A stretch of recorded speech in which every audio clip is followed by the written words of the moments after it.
he's still in at number 2. Yeah, maybe.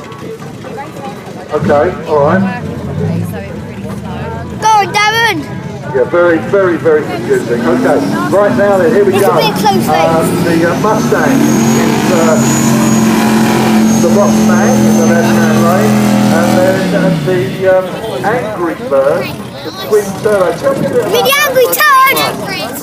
that's an Australian 65 Falcon. He's had it for a number of years. He's just got a new twin turbo set up, so it'd be nice to see how the car can perform.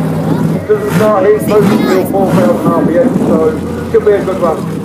Okay, what's his name in there? Darren. We've got Darren Hussey in the right-hand lane and Nigel Bossman in the left-hand lane. Okay, there you go. Now you've got it from the horse's mouth or from Jason's mouth, whichever way you want to look at it. So, always been one of my favourite shapes, the Bull Falcon. I've always adored that. Used to go and watch them race along with galaxies and things like that. And Crystal Palace it used to be for me, and because it's such a tight circuit, you couldn't get the minions or the local Venus Masters, they were so big. So let's see how we get on here.